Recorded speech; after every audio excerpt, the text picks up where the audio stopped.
This is Unsafe Passage.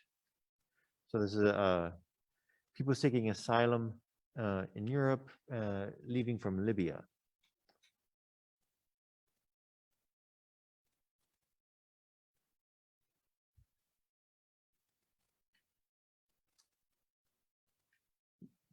So Ben, what was your impression of this piece? This is one of my favorites. Lots of great scenes. They really dropped us right into the action, which I loved. And we learn about everything through the scenes with minimal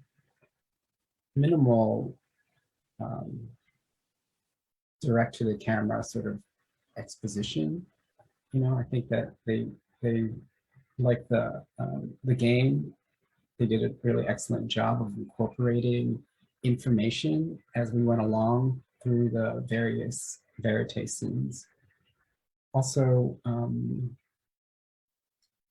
I mean, obviously we never hear from the Libyan Coast Guard. So unlike the previous one we just saw, we don't really know the reasons for what they're doing. So we're sort of taking it, you know, I guess we're just sort of taking it at face value that, you know, that this is sort of like the right way to go, I guess. I think that, you know, there is a little bit of a mention about it at some point. So I think it's necessary. That was a question I had in my mind. Did we need to know that? But in terms of this side of the story, like beautifully executed, beautifully shot. The Salah, the main character, who's sort of like the person that all the refugees meet, is a really compelling character who's gone through this experience himself. That's what he tells us in sort of this opening quote. Yeah, really great stuff.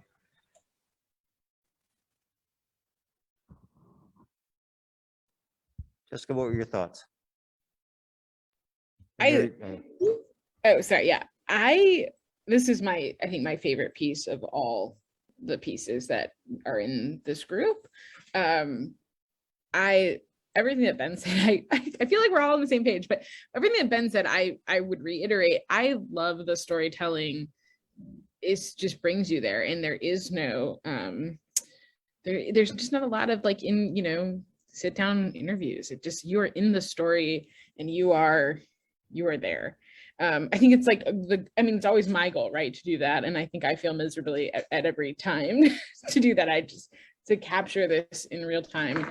I just think it's just such an incredible way. And it really speaks to the filmmaker's ability to, know the story, tell the story, and be in the story. I couldn't say enough about it. I'll just repeat Ben and probably Bob and Corinne, so I'll stop there. But this is by far, I'll even go say it, like I would nominate this for first place right now. Strong feelings. Corinne, what about you? What was your did you have a reaction as well to this? What did you think? Oh yeah, I think I agree with everything Ben and Jessica have said. This was also my favorite. I was just totally gripped the whole time. I mentioned is the piece keeping me in my seat as kind of a criteria, and this one definitely did. And I sent it to people right away after watching it. Because it's just something unlike any other story I've really seen, the level of access. I would say there were times when I felt a little bit, there were too many Doctors Without Borders logos on screen a little bit. And it was like, oh, is this kind of a, but like what Ben said, did we really hear from the Libyan Coast Guard? We did hear a nice exchange on the radio where the Coast Guard, I think, was saying, you keep doing this and people are going to keep dying because they see you, they're trying to get to you, and you're encouraging them to take this really risky journey. And it wasn't addressed in depth. They just said, that's not true. People are going to leave anyway. And I know that's true, just coming from an immigrant family and having reported a lot of refugee experiences. That was all I needed, but I think there might be other audience members who might need a little bit more explanation than this is going to happen anyway. People are going to be, taking these risky voyages either way. But that's maybe the only somewhat critical thing I have to say. I think they had a big challenge in building character because there ends up being so many people on the boat and they're all masked because of the pandemic. And that can be really challenging to recognize people, but somehow they found strong enough personalities and recognizable people that I was actually able to keep track of the passengers on the boat that they chose to kind of have mini arcs about. So I just really liked this. I thought it was really well done, really interesting and great story. Yeah, this was my favorite too. I agree with everything. I agree with Corinne. I think if you're, so if you're listening carefully, that they do explain some parts of what the Libyan government does, and what they think. And there's also that amazing thing where they're racing. Who knew that people would race to rescue refugees, some to give them kind of safe passage and others to return them? That was pretty exciting too. And I guess I want to resist always having a both sidesism of like, well, we then have to get an interview with the Libyan cultural minister, because in a way this story is about the life being on the ship. What's that like? This character here is the one that really, he has the experience.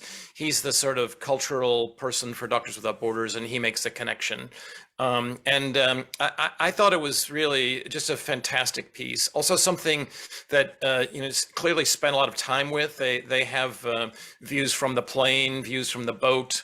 They did a really great job of taking you there, and a lot of information again is exchanged in conversations rather than in formal sit-down interviews. So yeah, definitely 2 thumbs up for me for this one. I thought it was fantastic. Corinne, I didn't know we could share until we had to vote.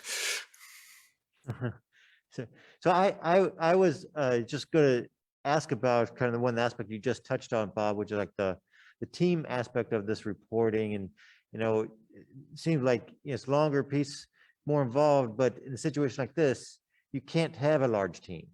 It would be really, because just, almost impossible, but you augment that with, you're one on the boat, one in the plane, and then other things. So I didn't know if that was a factor for you looking at this, or if there was something, about that you could speak to. Well, I think the person on the boat is the predominant one. I don't think there's a sound person. I think this is a one person band, and they do supplement it with news footage and the stuff from the plane, which I think is really valuable. But yeah, one of the things about a tiny team, I was just thinking about this yesterday, is the ability to have a great intimacy with your characters, that you don't show up with 7 people like you're doing a Netflix documentary. It's literally, I think in this case, one guy with a camera on the boat. One extremely talented guy, but I think that allows you a closer connection to your subjects too. I think some of the other things that we've seen have also been very small teams, and I think for intimacy, yeah, you're completely right. That's a really great way to build intimacy. It's just you. Okay. All right. Let's go to our last piece. All right. So. I think we might be at a point where you can kind of talk about where you want these to land, and which ones are kind of rising for you. I think there's one that you spoke to that might be heading there already. I've heard several of you speak to it, which is Unsafe Passage. And I know that that was something that's already spoken to as a first place kind of a choice. Did anyone else have another one that kind of rose for them to the very top? Well, I think Unsafe Passage is phenomenal, and it would probably be my first choice. But there's something about people who enter these contests or look at them and say like, well, if I had a chance to do a story overseas, I would have won too. And because it's just so different. But I have to speak to the film we just saw, which is something in our own backyard, which is something that I haven't seen before, and a very deep dive and intense personal way of covering it. So while I still think Unsafe Passage was phenomenal, I think the one we just watched, the fatherhood in the heart of George Floyd, was, I thought, another one that I thought was really, really exceptional. Okay. When I first watched these films, I had Insurrection of Fatherhood at the top of my list, and as I have gone back and watched them, and I think the point you make, Bob, is so critical, especially for people who are watching these contests. You know, it's the thing you hear time and again throughout my whole career is, if I had just gone to Libya, you know, I would have won, right? And I think unfortunately there's a trend of that, right? But I don't think it's always the case. I think it's the quality of work presented, right? The reason why Unsafe Passage for me is my choice is that I did feel like the father played up the camera, especially toward the back half of the intersection, right? And sometimes I don't think there's a way to avoid that, but I think there's a way to be cognizant of it in the edit. I don't think it's the filmmaker's fault, right? But for me, right, that's what makes it more of a second to Unsafe Passage. Yeah, I just wanted to be clear. I didn't imply that. I agree with you 100%, Jessica. I didn't imply that because you go overseas, you make better work. My thing was that people often would say that is like, well, if I had gone to Libya, I would have won. Well, I think the truth is, like, the best work wins. But I just wanted to address that thing that I've heard many times. Yeah, sorry. No, I agree with you 100%. I'm a big, I still like Unsafe Passage as my top pick as the first place. I think mainly because the quality of the storytelling was so exceptional. The visuals were exceptional. I mean, and despite what I said about like the Libyan government, I agree with Corinne and Bob. You don't need to have that all the time. I was just raising it as a question for the group and for, you know, just in general, because I know it's something that we often think about, you know, when we're putting the story together. Do we need that or do we not need that? And I'm glad, Corinne, you reminded me, and Bob, of those sections on the radio where the Libyan Coast Guard was explaining their sort of rationale in the moment. So for that reason, I'm going to stick with Unsafe Passage for the top prize. Yeah, I agree with everything that was said. I also want to speak a little bit to, you know, the scenes. The scenes were incredible, and delivering the information through the scenes is so hard. You know, like Jessica, I feel like I try to do that and always fail. It's so hard. And then to do it on top of that in a foreign language or several foreign languages, because there were several languages being spoken on that ship, and to build relationships across language barriers. You know, I know we're all knocking on the overseas thing because it's such you know, there are problematic trends that have happened in competitions in the past, but that is not something that I think can be understated. And we saw that in several of this group, right? Unlivable Oasis, The Game, Unsafe Passage. You know, it made me wonder, is the filmmaker a native speaker of this language that they're operating in? Because to be so present in the scene and to capture those in a way that makes sense in the edit and deliver that information to the audience in a way that feels genuine and isn't the sit-down interview, I think that requires a lot of skill, and I think that should be celebrated as well. I think honestly, it's harder to make a really great film overseas if you're not a native speaker, and from there, because of the communication issues. Also, like the editing is different. You know, people are reading subtitles.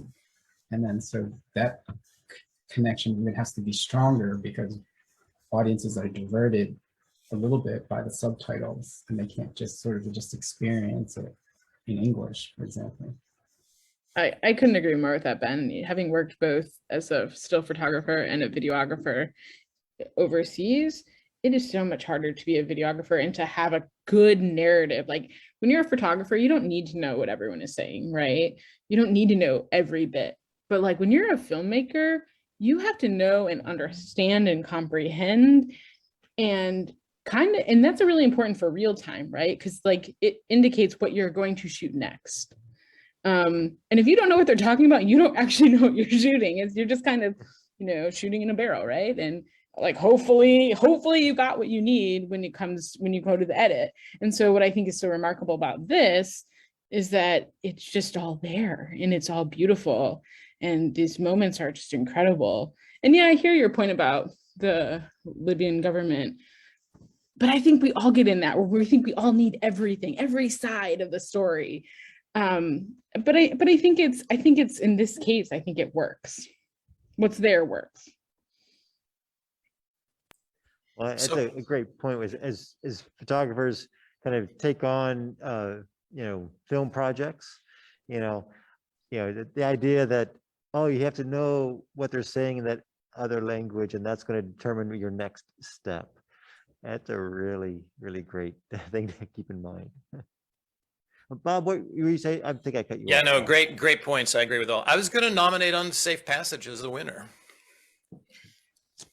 All right. Well, Or wait, I can't do that then, right? I'm sorry. you can, but and so two have been discussed as potentially. So while there's a kind of a momentum for Unsafe Passage, we know the intersection was also brought up. So you get one green vote. So choose between them, and we'll call up Unsafe Passage. And if it gets 3 green, then it becomes your first place. So Unsafe Passage. Let's see if you have green or red on this vote. And it's for green. It's unanimous. Congratulations to the photographer, filmmaker who took us on this journey.